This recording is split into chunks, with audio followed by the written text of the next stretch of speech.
Welcome back to the Life of a Fit Pro. I'm sitting way too close here. Oh my gosh, that's so much better. Welcome back to the Life of a Fit Pro podcast. I am your Fit Pro, Aundra Anderson, and it is another installment of the special series 40 for 40, where I'm sharing 40 different life lessons I've learned and pairing it with 40 different coaching questions. Okay, so this week, what I've been trying to do, this is episode 4 of 6, so we're into the latter half of our series. What I've been trying to do is group these different lessons in a way that kind of makes sense. So this week's grouping, I'm calling habits, energy, and daily life. Like, of all of the lessons, these are the 1, 2, 3, 4, 5, 6 lessons where you can change your life. These have been life-changing lessons. And we know the reality of that is you change your life by the little things that you do every day. Every day. Okay. So let's dive in. I love it. All right. This is the real everyday stuff, your habits, your energy, the choices that you make on a daily basis. This is basically where your life is created. These lessons. So buckle up. Let's dive right in. All right. In no particular order, the first one, walking is underrated and wildly effective. Walking is underrated and wildly effective. I have seen better body composition, better energy, honestly, weight loss by adding walking to my everyday routine, even just 20 minutes before I go to work. 20 minutes. It's better if I do 30. But in that 20 minutes before work, okay, so I'm doing it. I prefer to do morning walks when the sun is already up. So I'm getting my vitamin D, I'm getting that dose of sun, I'm getting fresh air, moving my body before eating. I prefer it that way. Some people like to eat before they work out. It depends on what workout I'm doing. If I'm doing like a crazy lift or something, yeah, I want to eat something. But a walk, nah. I just go. Sometimes I take my coffee with me. It doesn't matter. But walking every day has been the one thing that has changed my fitness game. And you'd be like, but that's so easy. Yep, it is. It is. That's it. If you're looking for some way to change your life, add a walking routine to your life every day. And it doesn't have to be miles and miles and miles. You don't have to run. It could be 20 minutes. Game changer. All right. And the question I'm pairing with this is, how can you incorporate more simple movement into your day? Walking. Even if you're like, look, I am in a busy season, add little pieces of walking. Get up from your desk and do a lap, or park far away when you go to the grocery store, to work, or to the gym, or wherever it is you're going. Little things like that. All right, the next lesson, and this one I feel like is like hits you over the head. It's so obvious, but I have to say it this way. Small habits create big transformations. Again, it is in the things that we do daily that end up being the great transformations. One hard workout is not going to cut it. A little bit of workout every day over time is going to change your life. That's kind of amazing. Every day, small habits, little things, adding another glass of water a day, adding a little more, one more vegetable into your life, adding a walk every day, picking your clothes out the night before instead of the mad, stressful rush in the morning, picking a day of the week to do your laundry. Like, any of those little things are small and they add up over time. My question for this one is, what tiny shift could create momentum for you? What tiny shift could create momentum? This is, I say this every week, but I think this is my favorite collection of questions. Okay, the next one, your energy is your responsibility. You can't control what other people do, but you absolutely can control yourself, your perspective, your energy. You can control that. So it is your responsibility. You blaming other people for like your lack of energy, or they're dulling my sparkle, or they're not allowing me to be the full version of myself. That's on you. That's on you to create that change to show up in the way that you want to show up.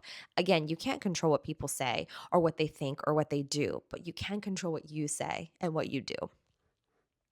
All right, the question I'm pairing with that is, what is currently draining versus fueling your energy? There's this term called an energy vampire, and 100% you have one in your life, if not more. There are individuals who just seek to take your energy and give nothing in return. And the quicker you identify those people, and also those processes, those projects, those things, and eradicate them from your life, the more energy you'll continue to have for you that you can share in the ways that makes you happy. I love that. Energy is everything. Energy is one of my core values.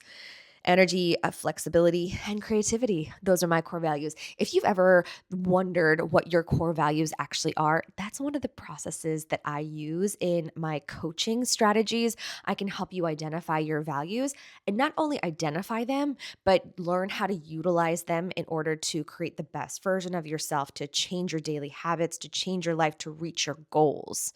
That's one of my specialties is your values. I love that. And own them and own those values. All right, what is next? I love this one. Joy is a choice that you can practice daily. Joy is a choice. You can choose joy. Again, you might have external influences around you that you might think are trying to drain you, remove the joy from your life. But even with that, you can choose the perspective of joy. You can choose it. My question for this one is, what brings you joy that you've been neglecting, right? Think about your 7-year-old self. What brought your 7-year-old self joy? And it could be simple. Like this past week, I hosted a group of 8th graders at my other job, and part of the tour was just running around in the gym. And the joy was amazing. I mean, even 8th graders, like not 7 years old, but they were living out their best 7-year-old lives, just playing tag, literally just playing tag, just having fun, being joyful. So, what would your 7-year-old self want to do? How would they want to spend their time? Consider that. Start there. I love that. And we can investigate that in coaching sessions too.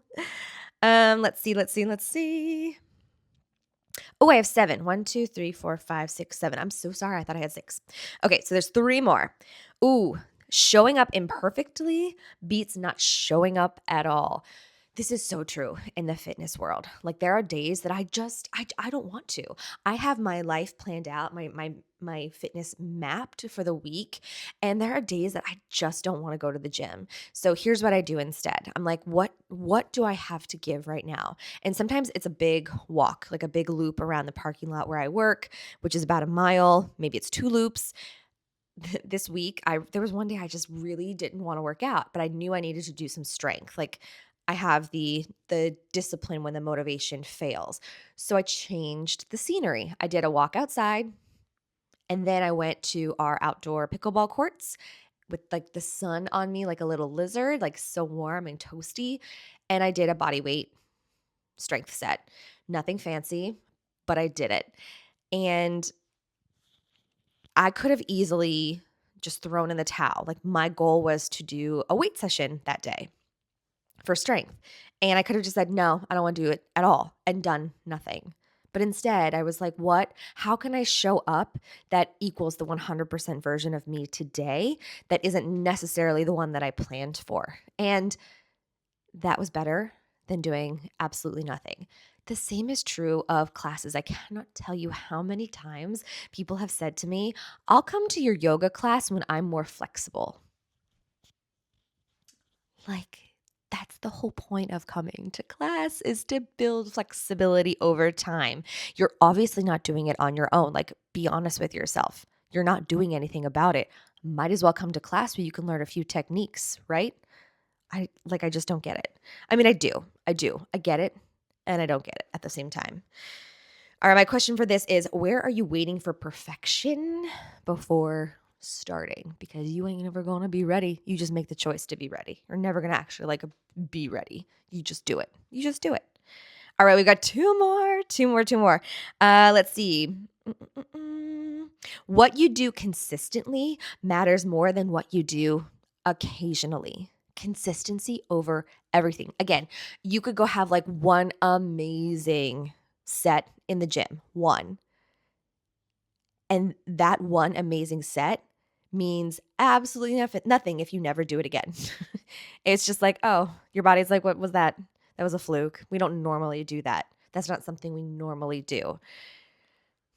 Consistency, like I did earlier this week, instead of doing like the weight workout that I had planned, I still did a strength set. I showed up in the best way I could that day. And that helped move me along more than doing absolutely nothing at all. So consistency matters more than occasion. I say that for people that come to class too.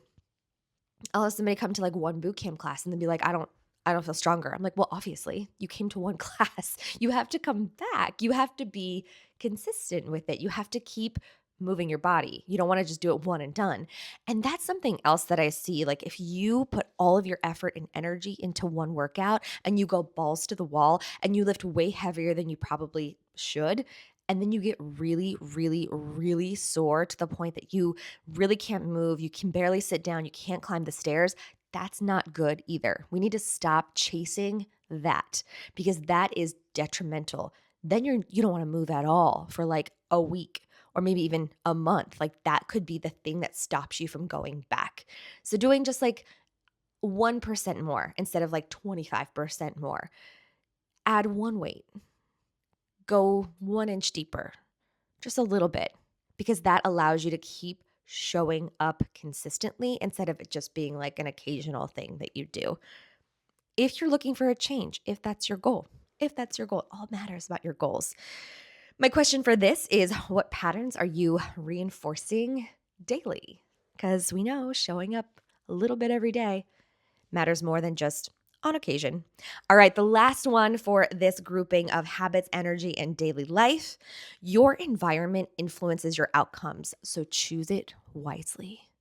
If you surround yourself with people who want to improve their lives, they think that working out is great, they like to drink water, they're always talking positively, they're not gossiping about other people, that's how you're going to end up showing up. You are the product of like the 5 people closest to you. So choose wisely. If there are people that are close to you in your inner circle that just are abrasive to you and or make you feel a certain way, or that you're just like, you just suck the energy out of me, it's time to find a new group. It's time to find a new group that more closely mirrors what you're interested in and aligns with what you want to see. And that's why, like networking, that's why we're told or we learn, if you really want to be somewhere or want to be like something, go spend time with people like that. If you really want to be an entrepreneur, go spend time with other entrepreneurs. You're going to learn everything you need to know and you're going to vibe. You're going to get into this vibe.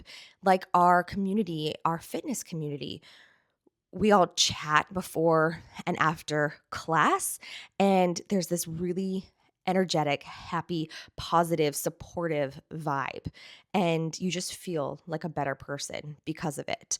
That's what you're looking for. That's what you want to find. That's what you want to find. So my question for that is, what in your environment needs to shift to support your goals?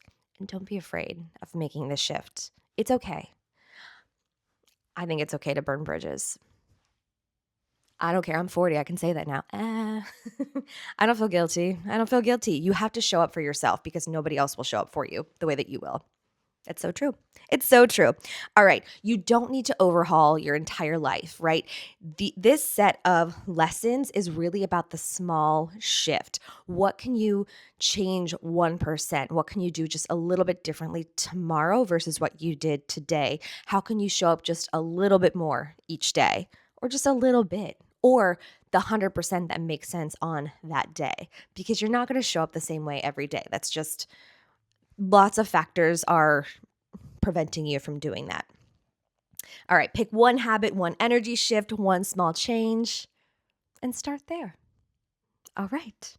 This is probably my favorite. I love this group of lessons and questions. Like, this is the stuff, if I could spend the rest of my life coaching on these habits and these topics, I feel like I'd be so happy. This is my happy place. So if you really are feeling a shift or feeling a change or want to talk about your energy, your habits, your values, I'm here.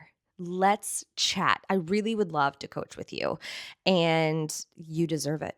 You deserve to have that personalized attention. You deserve to have somebody, me, hi, I'm somebody, hold space for you. You deserve this. So reach out. I really want to coach with you.